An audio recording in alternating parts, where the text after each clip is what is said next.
Hello and welcome to IGNOU BAPSH. आज हम BPSC 107 का यूनिट नंबर 4 देखने जा रहे हैं। इसका टाइटल है सिग्निफिकेंस ऑफ बोल्शेविक रेवोल्यूशन। ये इस यूनिट का पार्ट 1 रहने वाला है, जहां पर हम बात करेंगे आज unity of nationalist and socialist forces in the east. यहाँ तक के जो टॉपिक्स हैं उन सभी को इस वीडियो में कवर किया जाएगा। तो शुरुआत करते हैं इसकी इंट्रोडक्शन से। तो इंट्रोडक्शन में हमें यह बताया गया है कि 19th सेंचुरी के थर्ड क्वार्टर में रशियन इंपीरियलिज्म जो था उसने सेंट्रल एशिया को यहाँ पर कॉलोनाइज करके रख लिया। मतलब सोवियत रशिया के अंदर सेंट्रल एशिया आता था, और उस समय का जो रशिया था वो दूसरी इंपीरियलिस्ट पावर्स के साथ कंपटीशन में रहता था, ताकि बाल्कन्स और जो फार ईस्ट की कंट्रीज हैं उनको भी ये कॉलोनाइज करके रख सके। और 19th सेंचुरी के एंड तक आते आते रशिया एक प्रॉपर इंपीरियलिस्ट पावर बन चुका था, जहाँ पर semi feudal system of agriculture को फॉलो किया जाता था और एक अथॉरिटेरियन स्टेट सिस्टम था। अथॉरिटेरियन स्टेट सिस्टम में होता क्या है कि सारी पावर या तो एक सिंगल इंडिविजुअल के पास रहती है या एक पर्टिकुलर ग्रुप ऑफ इंडिविजुअल के पास सारी पावर उस स्टेट की रहती है। तो ये सारा सिस्टम इन्होंने बनाया। अब ऑब्वियस सी बात है कि एक इंडिविजुअल या एक पर्टिकुलर 3-4 लोगों के पास अगर सारी पावर रहेगी तो ये पॉपुलर गवर्नमेंट तो है नहीं, ठीक है। और ना ही ये कोई इलेक्टेड ऑर्गन है जिसके पास रियल पावर्स और लॉज बनाने की, जो इनके मन में आया इन्होंने यहाँ पर लॉ बना के इम्पोज कर दिया। इस समय पर यहाँ पर सिविल राइट्स बहुत ही कम हुआ करते थे, पॉलिटिकल फ्रीडम ना के बराबर हुआ करती थी। लिबरल ग्रुप्स जो यहाँ पर वर्क करते थे, ऑपरेशन करते थे, वो इस समय तक आते आते बहुत ही वीक हो चुके थे, और जारिस्ट ऑटोक्रेसी के अंडर इनकी जो बहुत सारी पावर थी वो कॉम्प्रोमाइज हो चुकी थी। और इसी समय जो रशिया होता है वहाँ पर जो मार्क्सिज्म की वैल्यूज़ होती हैं वो पॉपुलर बनती जा रही थी, क्योंकि यो लोग जो ये मानते थे कि मार्क्सिज्म एक ऐसी आइडियोलॉजी है जिससे हम एंटी फ्यूडल और एंटी कैपिटलिस्ट स्ट्रगल को यहाँ पर हम कॉम्बैट कर सकते हैं, ठीक है। हम दोनों को यहाँ पर कंबाइन करके इंपीरियलिज्म के खिलाफ यूज़ कर सकते हैं। तो जो मार्क्सिस्ट और जो सोशल डेमोक्रेट्स थे वो यहाँ पर एक साथ आ जाते हैं। एक आइडियोलॉजिकल हेट्रोजेनिटी में यहाँ पर एक बहुत ही स्ट्रॉन्ग एक पार्टी बनाते हैं, जिसका नाम होता है the Russian socialist democratic labour party, जो कि 1898 में इस्टेब्लिश होती है। और ये पार्टी जो होती है ये दो मेजर ग्रुप्स में बट जाती है, जो कि चाहती हैं कि एक सोशलिस्ट रेवोल्यूशन आए रशिया में, ताकि हम एक डेमोक्रेटिक एंटी फ्यूडल रेवोल्यूशन को यहाँ पर इम्प्लीमेंट कर सकें। जो पहला ग्रुप होता है RSDLP में, वो होता है बोल्शेविक्स, जिनका ये मानना रहता है कि जो वर्किंग क्लास है या जो प्रोलेटरेट क्लास है उनको ही इस डेमोक्रेटिक फेज ऑफ रेवोल्यूशन को लीड करना चाहिए, क्योंकि मार्क्सिज्म इनकी एक आइडियोलॉजी होती थी जिनको बेस बनाकर अपना काम करते थे। वहीं दूसरी तरफ इसके उलट मेंशेविक्स होते हैं, जिनका ये काम रहता है, जिनका ये मानना होता है कि जो बुर्जुआ क्लास है वो या जो कैपिटलिस्ट क्लास है वही इस जो रेवोल्यूशन है एंटी फ्यूडल रेवोल्यूशन इसको लीड करें। पर जो बोल्शेविक्स लेनिन की लीडरशिप में यहाँ पर काम करते हैं वो यहाँ पर विक्टोरियस बनते हैं। वो इस रेवोल्यूशन को लेड करते हैं अक्टूबर 1917 में, और एक सक्सेसफुल स्ट्रेटजी के साथ ही वर्कर्स पीजेंट अलायंस बनाते हैं, ताकि स्टेट को यहाँ पर रूल किया जा सके आफ्टर द रेवोल्यूशन। तो इस समय तक आते आते जो अक्टूबर रेवोल्यूशन हुआ उसने एक नई एरा को क्रिएट कर दिया, जहाँ पहले के रशिया में पुअर पीजेंट्स के इंटरेस्ट को ओपोज किया जाता था, इकोनॉमिक एक्सप्लॉयटेशन किया जाता था, वॉर और एग्रेशन दिखाया जाता था। इन गरीब लोगों के लिए रेशियल डिस्क्रिमिनेशन इनको झेलना पड़ता था। अब इस रेवोल्यूशन के बाद होने क्या लगा कि एक सोशलिस्ट स्टेट बन गई रशिया। अब यहाँ पर हो क्या क्या कि वॉर और जो इंपीरियलिज्म है उसको प्रॉपर तरीके से अपोज किया गया, कि वॉर जो है उसको टर्मिनेट करना है और जो इंपीरियलिज्म है उसको यहाँ पर हमें हटाना है। इससे एक प्रोसेस चालू हो गया, ठीक है, ताकि एक ऑल्टरनेटिव सोशलिस्ट सिस्टम हम बना सके रशिया में, जिसमें इक्वालिटी हो, फ्रीडम फ्रॉम एक्सप्लॉयटेशन हो, हर तरीके का जो भी एग्रेशन है कॉलोनलाइजेशन की वजह से और जो रेशियल डिस्क्रिमिनेशन है उसको यहाँ पर हम रिमूव कर सकें और हम एक सोशलिस्ट स्टेट बना सकें रशिया की। तो ये सब यहाँ पर अक्टूबर रेवोल्यूशन के बाद हमें देखने को मिलता है। अब बात करते हैं Bolsheviks and a new system of international relations, क्योंकि ऑब्वियस सी बात है कि जो पहले का रशिया था ज़ारिस्ट ऑटोक्रेसी के अंदर, उसके इंटरनेशनल सिस्टम्स के जो आइडियाज़ थे वो अलग थे। अब आ गए बोल्शेविक्स जो कि गरीबों की बात करते हैं, एक्सप्लॉयटेशन को हटाने की बात करते हैं, तो इनके इंटरनेशनल रिलेशंस भी अलग ही होंगे। तो अक्टूबर रेवोल्यूशन के बाद जो ये बोल्शेविक्स थे, इन्होंने एक नया मैसेज स्प्रेड करने का काम किया ऑल ओवर दी वर्ल्ड कि जो भी लोग यहाँ पर एक्सप्लॉयटेटेड हैं, उनको हम लिबरेशन प्रोवाइड करेंगे, कॉलोनीज से उनको निकालेंगे, ताकि जो उनका एक्सप्लॉयटेशन हो रहा है नेशनल लेवल पे, लोकल लेवल पे, उसको हम यहाँ से इनको छुटकारा दिला सकें और इनको सोशियो इकोनॉमिक डेवलपमेंट प्रोवाइड करा सकें। अब ये बहुत सारी सीरीज ऑफ डेलीगेशंस में बोल्शेविक जो गवर्नमेंट थी, इन्होंने पहले ही बता के रख दिया था कि हम एक ऐसा डिक्लेरेशन लाने वाले हैं जो कि इस पर्टिकुलर जो कम्युनिटी है, ठीक है, वर्किंग क्लास की, उसको फ़ायदा पहुंचाएगा। तो ये सारी जो चीज़ें थी वो नई बोल्शेविक गवर्नमेंट ने यहाँ पर पहले से ही बता के रख दी थी। फॉर एग्जाम्पल कि declaration of rights of the working and exploited people, ये एक ऐसा डिक्लेरेशन था जो कि third all Russian Congress of Soviets में यहाँ पर इसको अडॉप्ट किया गया था जनवरी 1918 में, जिसका एक काम था कि जो भी वर्कर्स हैं उनके राइट्स को हम यहाँ पर प्रोटेक्शन देंगे, पीस बिल्डिंग पे ज़्यादा ध्यान देंगे, नेशन पे बिना किसी एनेक्सेशन के, ठीक है, और सभी को यहाँ पर सेल्फ डिटर्मिनेशन का राइट मिलेगा। तो ये सारे कुछ ऐसे डिक्लेरेशंस थे जो कि उस समय के नए बोल्शेविक गवर्नमेंट ने लिए थे। उसके बाद जो नई सोवियत स्टेट्स थी उसने डिटरमाइंड तरीके से यहाँ पर इंटरनेशनल रिलेशंस को अपोज किया, जो कि कॉलोनलाइजेशन के ऊपर बेस्ड था कि तुम्हारी जितनी कॉलोनीज हैं उस हिसाब से तुम्हारा इंटरनेशनल रिलेशंस में शेयर रहेगा। तो इस स्टैंड को सोवियत रशिया ने खुले में अपोज किया, ठीक है, और वहाँ पर एक नया आइडिया लाया कि हम डेमोक्रेटिक पीस को इस्टेब्लिश करने के लिए एक नया सिस्टम बनाना चाहते हैं, इंटरनेशनल सिस्टम, इंटरनेशनल रिलेशंस का, जहाँ पर जो जनरल डेमोक्रेटिक प्रिंसिपल्स हैं उनको एडवोकेट किया जाएगा, ताकि पीस बिल्डिंग के ऊपर ज़्यादा ध्यान दिया जा सके और लोगों के वेलफेयर के लिए काम हो सके। तो इसी पीस को इस्टेब्लिश करने के लिए बोल्शेविक गवर्नमेंट एक पीस इनिशिएटिव उठाती है, ठीक है, जहाँ पर वो एंटेंट पावर्स, ठीक है, जो कि विक्टोरियस होते हैं फर्स्ट वर्ल्ड वॉर में। एंटेंट पावर्स मतलब कि अलाइज पावर जो हो गई यूएसए, फ्रांस, ठीक है, ये सारे जो कंट्रीज थे, ब्रिटेन, इन सभी के साथ जो रशिया होता है, जिसमें रशिया भी शामिल होता है, ठीक है, अलाइज में, वो इनसे अलायंस बनाने की कोशिश करता है, नेगोशिएशन की कोशिश करता है, ताकि एक जनरल पीस सेटलमेंट यहाँ पर हो सके।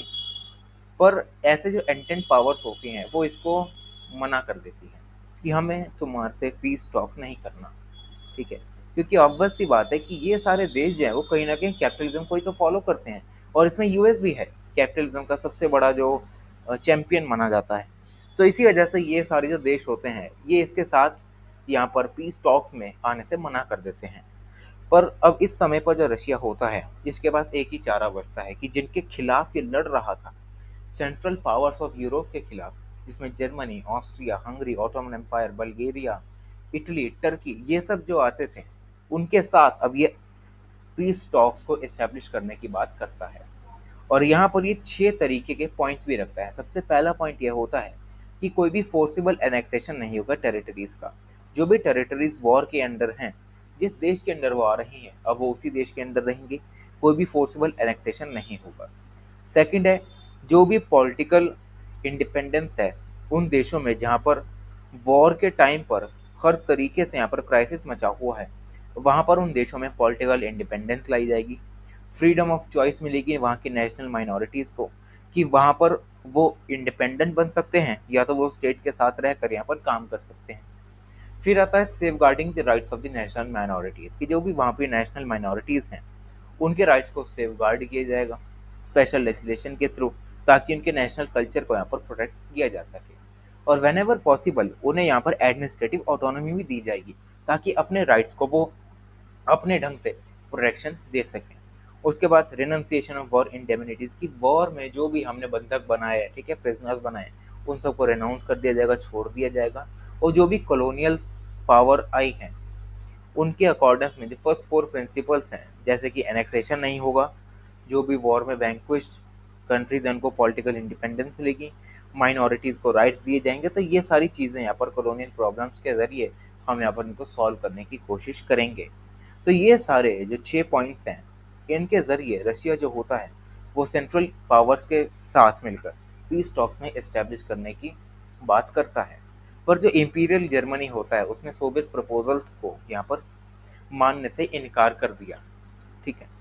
पर जब जर्मनी ने यहाँ पर इसको मानने से इनकार किया, वहीं जो बोल्शेविक पार्टी के लोग थे अंदर, वो लेनिन को भी यही समझाते थे कि अब जर्मनी ने अगर मना कर दिया है, जो कि उस समय की सबसे बड़ी पावर है सेंट्रल यूरोप की, सेंट्रल पावर्स की, तो तुम इस ट्रीटी को साइन मत करो। पर जो जर्मनी वो जो लेनिन थे, इन्होंने पीस ट्रीटी ऑफ ब्रेस्ट लिटोवस्क 1918 में इसको तब भी साइन कर दिया। जर्मनी के इतने ज़्यादा ओपोजिशन के बाद, और बल्कि जो बोल्शेविक पार्टी के अंदर के लोग थे, वो भी लेनिन को मना करते थे कि भाई जब जर्मनी ने मना कर दिया तो तुम ऐसे कौन होते हो कि इस ट्रीटी को तुम यहाँ से साइन कर दोगे। पर लेनिन ने फर्मली ये बिलीव किया कि अगर हम इस ट्रीटी को साइन करेंगे तो जो भी एक्सप्लॉइटेड पीपल हैं उनको यहाँ पर थोड़ा रिलीफ मिलेगा। तो इन लोगों को रिलीफ देने के लिए यहाँ पर और वॉर को टर्मिनेट करने के लिए लेनिन ने इसको साइन कर दिया। अब बात करते हैं Bolshevik renunciation of several special privileges in the neighbouring countries कि जो स्पेशल प्रिविलेजेस जो उस समय के रशिया के अंडर आती थी कंट्रीज, उन वहाँ पे रहने वाले लोगों को जो भी प्रिविलेजेस दिए जाते थे, अब उनको यहाँ पर रेनोंसिएशन करने का यहाँ पर पहल उन्होंने चालू कर दी। तो अगर हम नेशनल सॉवरेनिटी की बात करें सोवियत फॉरेन पॉलिसी में, तो इसमें कहा जाता है कि यहाँ पर जो इक्वालिटी है उसके बेसिस पर यहाँ पर हम अपनी फॉरेन पॉलिसी बनाएंगे, जिसका एक काम है कि इंटरनेशनल रिलेशंस को सोशलिस्ट प्रिंसिपल पर रीशेप करना। और जैसे ही फर्स्ट सोशल स्टेट जो सोवियत रशिया होता है वो एमर्ज होता है, उसकी सबसे बड़ी इंस्पिरेशन होती है आइडियलिज्म, ठीक है। आइडियलिज्म के बिहाफ पर उस समय का जो सोवियत रशिया होता है वो इंटरनेशनल रिलेशंस को रीओरिएंट करने की बात करता है और एक नया सिस्टम बनाने की कोशिश करता है इंटरनेशनल रिलेशंस का। और इस समय पर जो सोवियत्स होते हैं वो अपने रिलेशंस ईस्टर्न कंट्री से ज़्यादा मजबूत बनाने की कोशिश करते हैं, क्योंकि वेस्टर्न का तो उन्हें पता है कि हम सोशलिस्ट हैं, वो वहाँ कैपिटलिज्म को चलाते हैं, तो सोशलिज्म को वो कभी फेवर करेंगे ही नहीं। तो इसलिए ईस्ट की कंट्रीज़ को ये सबसे ज़्यादा यहाँ पर फोकस में लाते हैं, based on the principles of equality, mutual respect and friendship. पर उस समय पर जो रशिया की कंडीशंस होती हैं, अगर हम इकोनॉमिक सिचुएशन की बात करें, तो उस समय पर रशिया इतना सही नहीं होता कि वो इन सभी टॉक्स को यहाँ पर कर सके। पर क्योंकि इसके रिलेशंस ईस्टर्न कंट्रीज़ के साथ बहुत ही अच्छे रहते हैं, तो ईस्टर्न कंट्रीज़ जैसे कि टर्की, अफ़गानिस्तान, ईरान, ये उसे मॉरल सपोर्ट तो देते ही हैं, साथ ही साथ ग्रेट मटेरियल सपोर्ट भी देते हैं, ठीक है। तो ये सारी चीज़ें यहाँ पर हमें देखने को मिलती हैं। उसके बाद जून 1919 में जो सोवियत गवर्नमेंट होती है वो हर तरीके की स्पेशल प्रिविलेजेस को हटा देती है। जो भी रशियन नेशनल्स ईरान में रहते थे, जिनको रशिया कंट्रोल में लेता था, अब वो उन्हें ईरान को ईरान को यहाँ पर सौंप देता है कि ईरान को ही हम अपना जो पॉपुलेशन है वो दे रहे हैं, ठीक है, बिना किसी कंपनसेशन के। अब इस पर्टिकुलर एरिया में जहाँ पर रशियन नेशनल्स का या रशिया का कंट्रोल रहता था, वहाँ पर बैंक्स भी आते थे, रेलवेज, हाईवेज, पोर्ट, सब कुछ इन्होंने ईरान को दे दिया। और ईरान की जो इम्पोर्टेंट कैस्पियन सी से कोस्ट भी लगती थी, वो भी बिना किसी कंपनसेशन के ईरान को दे दिया, जो कि उस समय पर ज़ारिस्ट रशिया के अंडर आती थी, ठीक है।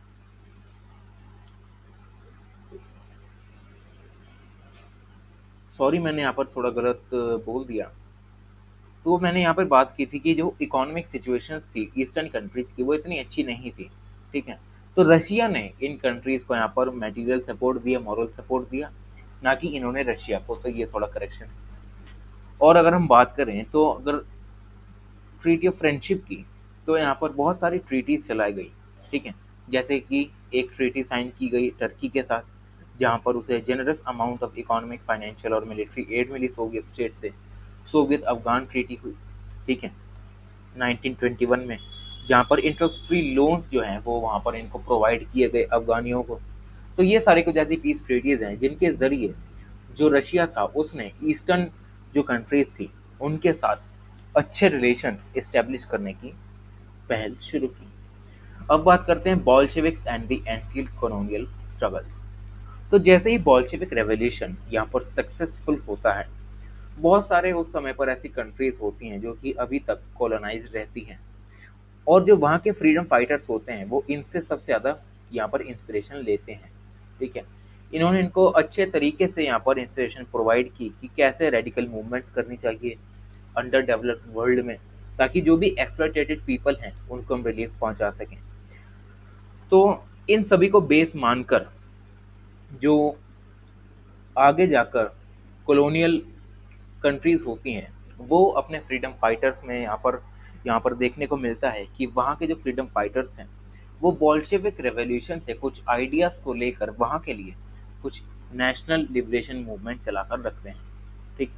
तो यही सब इसमें आगे हम पढ़ते हैं, जिसमें सबसे पहला पॉइंट आता है spread of socialist idea in the east. कि अक्टूबर रेवोल्यूशन के अंडर जो सोशलिस्ट थे वो बहुत ज़्यादा वाइड स्प्रेड हो चुके थे, उनके आइडियाज ईस्टर्न कंट्रीज तक फैल चुके थे, क्योंकि ऊपर हमने देखा था कि ईस्ट कंट्रीज में जो सोवियत रशिया था उसका अच्छा खासा फोकस रहता था। अब इन कंट्रीज में जैसे ही ये आइडियाज पहुंचते हैं सोशलिज्म के, तो वहाँ के जो बहुत सारे लीडर्स होते हैं वो इन आइडियाज को लेकर नेशनल लिबरेशन स्ट्रगल चालू कर देते हैं।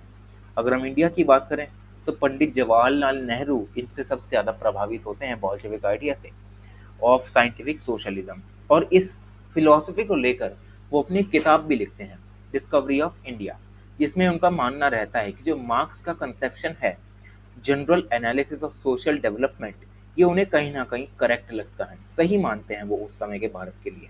क्योंकि साइंटिफिक सोशलिज्म में ये मानना रहता है कि जो पॉलिटिकल और सोशल फोर्सेस हैं उस कंट्रीज की, उन्हें हम कैसे यूज़ करें पॉलिटिकल इंडिपेंडेंस और सोशल प्रोग्रेस को गेन करने के लिए, वो इस साइंटिफिक सोशलिज्म में बताया जाता है। और इससे हम एक आइडियोलॉजी भी फिक्स कर सकते हैं कि किस तरीके की आइडियोलॉजी को लेकर हम नेशनल रिवाइवल की जो प्रॉब्लम है उसको सॉल्व करने वाले हैं। फिर नेक्स्ट आता है unity of nationalist and socialist forces in the east. तो अक्टूबर रेवोल्यूशन के अंडर जो सोशलिस्ट आइडियाज थे वो ऑल ओवर द कंट्री यहाँ पर स्प्रेड आउट हो चुके थे। बहुत सारे नए नए रेवोल्यूशनरी ग्रुप्स बन रहे थे, कम्युनिस्ट पार्टीज भी बन रही थी। ठीक है, वर्किंग लोगों के लिए, जो वर्किंग क्लास है उनको यहाँ पर सपोर्ट देने के लिए कम्युनिस्ट पार्टीज बन रही थी। और इनका एक काम रहता था कि जो लोकल ऑपरेसर्स हैं या जो इंपीरियलिस्ट हैं उनके खिलाफ यहाँ पर ऑपरेशन करना है। ठीक है, यहाँ पर इनको ऑपरेट करना है ताकि इंपीरियलिज्म से इनको छुटकारा हम दिला सकें।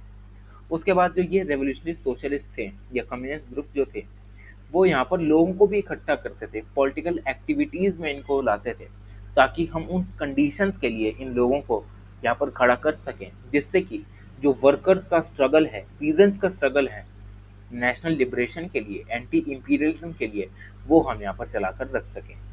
अक्टूबर रेवोल्यूशन ने ये भी दिखाया कि सिर्फ वर्कर्स ही यहाँ पर अकेले अपने दम पर कुछ काम नहीं कर सकते, साथ साथ इन्हें पीजेंट्स का भी अलायंस बनाना चाहिए। तो अक्टूबर रेवोल्यूशन में ये भी दिखाया कि अलायंस की सबसे ज़्यादा ज़रूरत है between the workers movement and the anti colonial freedom movements, ताकि हम इंपीरियलिज्म को डिफीट कर सकें। और जैसे ही यहाँ पर रशिया में सोशलिज्म का हम देखते हैं कि जीत मिलती है, वैसे ही जो वेस्टर्न कॉलोनियलिज्म होता है उसका सेटबैक देखने को मिलता है। National liberation movements Asia, Africa, Latin America में ग्रेटर इंटेंसिटी की होने लगती है, उनका स्कोप बढ़ने लगता है। ज़्यादा से ज़्यादा लोग, ज़्यादा से ज़्यादा कंट्रीज़ यहाँ पर नेशनल लिबरेशन मूवमेंट्स यहाँ पर चालू करके रखती हैं, रेडिकल होती हैं, जिनका एक गोल होता है कि सबसे हमें सक्सेसफुल होना है, इंपीरियलिज्म को हटाना है और अपने डेवलपमेंट को यहाँ पर गेन करना है। तो इन शॉर्ट अगर हम देखें तो अक्टूबर रेवोल्यूशन ने पूरे वर्ल्ड में सोशलिस्ट नेशनल लिबरेशन की यहाँ पर पहल चालू कर दी, जिसकी जैसे लोगों में कॉन्शियसनेस आने लगी, कॉलोनीज में रहने वाले लोगों में, ताकि वो नेशनल मूवमेंट्स यहाँ पर चला के रख सकें। और जो लेफ्ट की मूवमेंट्स होती थी कॉलोनीज में वो भी इनको यहाँ पर सप्रेस करने का काम करते थे। अगर हम इंडिया की बात करें तो इंडियन रेवोल्यूशनरी नेशनलिस्ट जो कि बाहर से यहाँ पर गाइडेंस लेते थे ताकि इंडिया के लिबरेशन में हम यहाँ पर सोशलिस्ट आइडिया को यूज़ कर सकें, वो भी बहुत सारे लोग थे, जैसे कि महेंद्र प्रताप, ठीक है, बरकतुल्ला, उबाइदुल्ला सिंधी, वीरेंद्र नाथ चट्टोपाध्याय, भूपेंद्र नाथ दत्त, हरदयाल, एम एन रॉय। तो ये ऐसे कुछ प्रोमिनेंट नेम्स हैं जो कि मॉस्को गए, रशिया की राजधानी में गए, ताकि जो इंडिया की लिबरेशन है उसके लिए कॉपरेशन मिले और गाइडेंस मिले कि कैसे बॉल्शेविक गवर्नमेंट ने इंपीरियलिज्म के खिलाफ आवाज़ उठाई, और उसी के कुछ गाइडेंस हमें मिले ताकि हम इंडिया को ब्रिटिश से आज़ादी दिला सकें। तो ये सारी कुछ ऐसे इंसाइट्स थे जो कि इन रेवोल्यूशनरी लीडरशिप ने यहाँ पर इनसे लेके रखे थे। तो यहीं तक रखते हैं इस पार्ट 1 को। Thank you so much.